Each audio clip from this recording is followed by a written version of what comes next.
အားလုံးမင်္ဂလာပါ mitdc ကွန်ပျူတာသင်တဲ့ YouTube channel မှာကြိုဆိုလိုက်ပါတယ်ကျွန်တော်ဒီနေ့မျှဝေပေးမယ့်သင်ခန်းစာကတော့ကျွန်တော်တို့လိုချင်တဲ့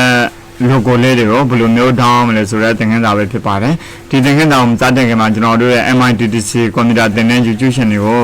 subscribe မလုပ်သေးရင် subscribe လေးလုပ်ထားပေးဖို့တောင်းဆိုပါတယ်ဘဲကိုလည်း all ကိုနှိပ်ထားပေးဖို့တောင်းဆိုပါတယ်ခင်ဗျာကြိုက်တာဆိုရင်တော့အရင်ဆုံးကျွန်တော်တို့ကဒီ subscribe လုပ်ပြီးတော့ဆိုရင်ဒီ png win ဆိုတဲ့ website ကိုတော့ပါမယ် Google ထဲဝင်မယ်နော် Google ထဲကို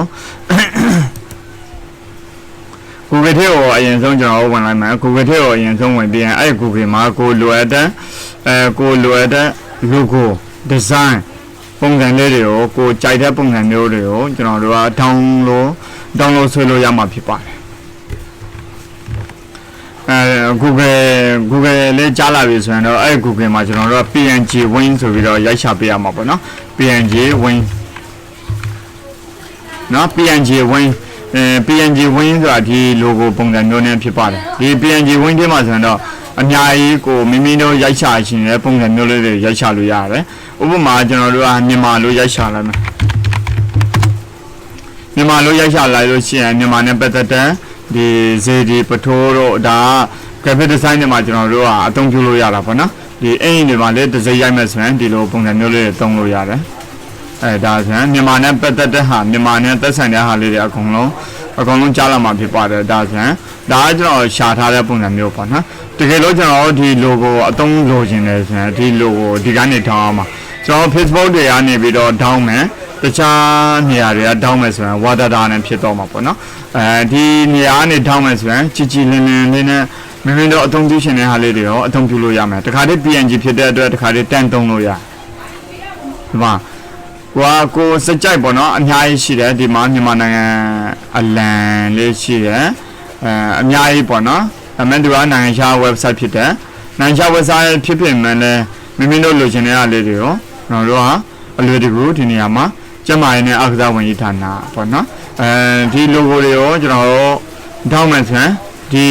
ကျမရင်းနဲ့အကစားဝန်ကြီးဌာန logo တောင်းမယ်ဆိုရင်သူ့ကိုကလစ်ချက်နှိပ်မယ်နော်ကလစ်ချက်နှိပ်ပြီးရင်ဒီနေရာမှာ site ကတော့အကြည့်ပဲလုံးဝရှည်နော်ဒီဟာတွေက download PNG ဆိုတာရှိတယ် download this PNG ဆိုတာရှိတယ်ဒီ download this PNG ကိုနှိပ်လိုက်လို့ရှိရင်ဒီလိုမျိုးတစ်ဆင့်နောက်ထပ်တစ်ဆင့်ပေါ့နော်နောက်ထပ်တစ်ဆင့်ဒီလိုမျိုးပေါ်လာမယ်အဲ့လိုဆိုရင်ဒီနေရာမှာသူကတခါတည်းကျွန်တော်တို့ download လိုက်တဲ့ PNG လေးကဒီနေရာမှာကြားလာမှာပေါ့နော်ဒါဆိုရင် down ပြီးတော့ရနော်မိမိတို့လိုချင်တဲ့နေရာတွေမှာအသုံးပြုလို့ရတယ်ထည့်သုံးလို့ရတယ်ဒါဆိုရင်လုံးဝ HD အကြည့်ဖြစ်တယ်နော်လုံးဝအကြည့်ဝါဒကပုံလေးတွေကျွန်တော်မတောင်းကြဲဒါဆိုရင်နောက်ထပ်တစ်ခုကမြန်မာနိုင်ငံ logo ပေါ့နော်မြန်မာနိုင်ငံရဲ့ဒီဟာလေးကိုတောင်းကျင်တယ်ဒီဟာလေးတောင်းကျင်တယ်ဆိုရင် download this PNG ဆိုတာရှိတယ်ပြည်ထောင်စုသမ္မတမြန်မာနိုင်ငံတော့ဒါကမြန်မာနိုင်ငံရဲ့ logo ပေါ့နော် logo အဲ့ logo ကိုတောင်းမယ် download this PNG ဒါဆိုရင်ဒီမှာ down ပြီးတော့ရယ်နော်ဒီမှာ down ပြီးတော့ရယ်ကဲဒါလေးရပြီကိုလိုချင်တဲ့ဟာတွေ down မယ်ကျွန်တော်တို့ကArsenal logo design ကိုကျွန်တော်အသုံးပြုရှင်တယ် Arsenal logo design ကိုအသုံးပြုရှင်တယ်ဆိုရင် Arsenal လို့ရိုက်ထည့်လိုက်လို့ရှိရင်ဒီနေရာမှာမိမိကြိုက်တဲ့ဟာ logo design လေးတွေကိုဆွဲပြီးတော့ကျွန်တော်တို့က download ဆွဲလို့ရတယ်ဥပမာဒီပုံကိုပေါ့နော်ဒီပုံကိုကျွန်တော်တို့ကကိုအင်ကြီးမှာတစ်စိတ်ရိုက်မှဆိုရင်ဒီ logo ဒီလူပုံကိုတောင်းပြီးတော့တစ်စိတ်ရိုက်လို့ရအများကြီးရှိပါတယ်အများကြီးလုံးဝ HD ပုံစံလေးတွေနော်ဒါတွေကလုံးဝအခြေဒီမှာဆိုရင်အုတ်ထုတ်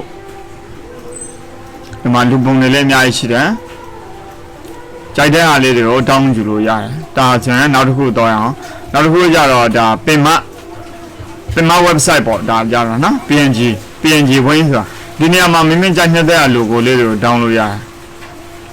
ဗုဒ္ဓ BUDDH ဗုဒ္ဓဖျားနဲ့ပတ်သက်တဲ့ပုံလေးတွေကိုကျွန်တော်တို့ down မယ်ဒီမှာဆိုရင် HD ပုံစံမျိုးတွေပေါ့နော် HD လုံးဝ HD လုံးဝအကြည့်ဖြစ်တဲ့ဒီပုံလေးတွေကိုကျွန်တော်တို့ down မယ် down ပြီးတော့မိမိကြိုက်တဲ့နေရာမှာအသုံးပြုလို့ရတယ်ဒီမှာဆိုရင်ဗုဒ္ဓပုံလေးအများကြီးရှိတယ်နော် Lower a Gino, Daria, lower share, lower share, Yaria. Get us, Payabung or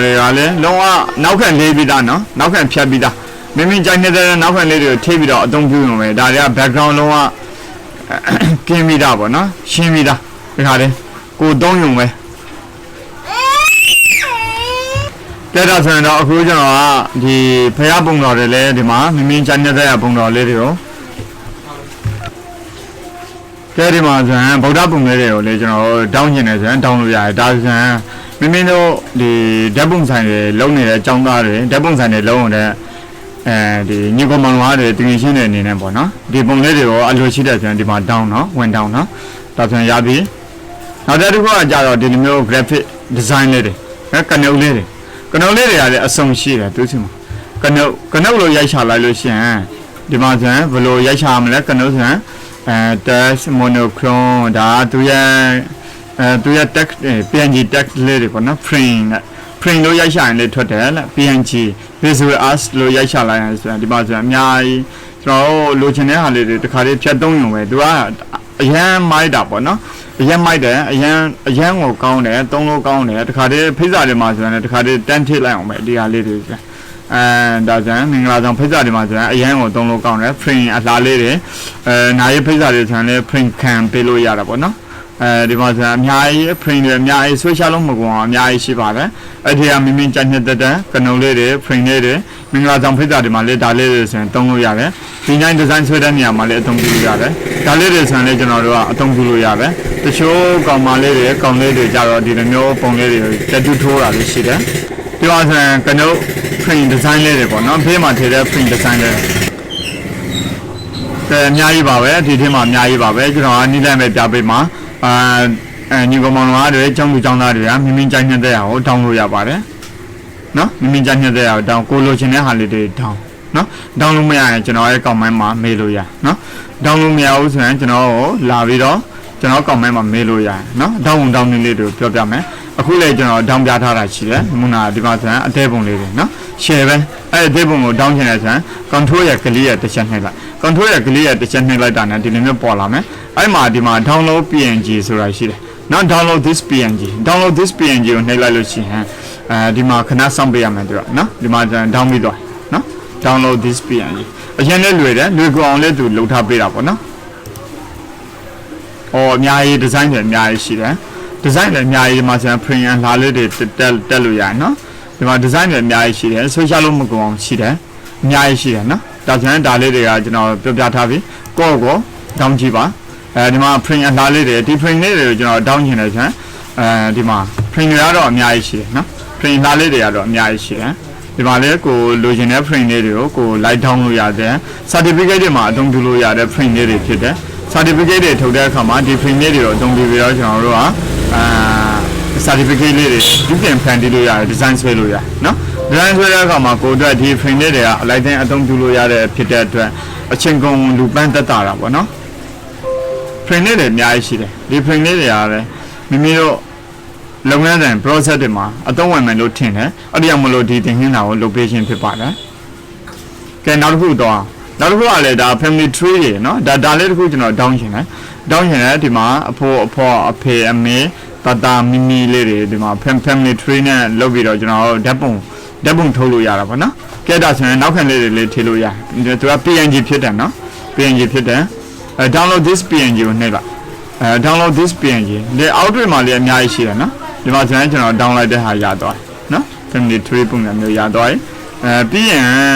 ဘာရှိသေးလဲဆိုတော့ဒါလေးတွေကနုတ်လေးတွေကလည်းအများကြီးပါပဲအဲ့ကနုတ်လေးတွေကိုလည်းမိမိတို့လိုချင်တဲ့နေရာမှာမိမိတို့အသုံးတင်မဲ့နေရာမှာသုံးပြလို့ရတယ်ဒါဆိုရင် certificate နော် certificate ဒါဆိုရင် certificate ပုံစံမျိုး certificate of completion certificate နဲ့ပတ်သက်ပြီးတော့လည်းကျွန်တော်တို့ဒီမှာ download ရတယ်နော်control click နှိပ်လိုက်မယ် company name certificate of completion ဒီမှာနော်ဒါလေးတွေကို down ချင်တယ်ဆိုရင် download this png ဒီမှာလည်းအများကြီး certificate တွေကအများကြီးရှိတယ် name family name ဘာညာပေါ့ဒီမှာထည့်လို့ရတယ် certificate တွေကလည်းအများကြီးရှိတယ်ကိုယ်တိုင် design ဆွဲစရာမလိုဒီသင်ခန်းစာတစ်ခုတည်းမှာပဲသူကအကုန်လုံးလုံလောက်တော့လိမ့်မယ်နော်ဒီမှာအကုန်လုံး design အစုံရှိတယ်အဲ့ထဲက ကိုကြိုက်တဲ့ design ကိုရွေးရုံပဲပေါ့နော်ဒါဆိုရင် PNG လေးတွေဖြစ်တဲ့အတွက်အရင်ကို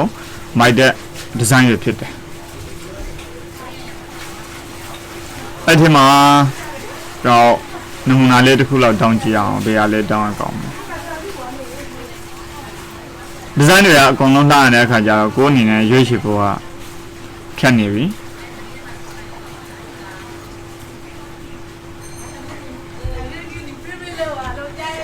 ဒီဒီဇိုင်းကိုပဲကျွန်တော်တို့ download ဆိုလိုက် download ဆိုမယ်ဆိုရင်ဒီမှာ download this png ဆိုတာရှိတယ် download this png ကိုနှိပ်လိုက်ရင်သူခဏနေကြာလာလိမ့်မယ်เนาะဒီမှာကြာလာပြီဒါဒီမှာ certificate design လေးတွေเนาะဒီသင်ခန်းစာအကျိုးရှိမယ်လို့ယူဆတယ်เนาะ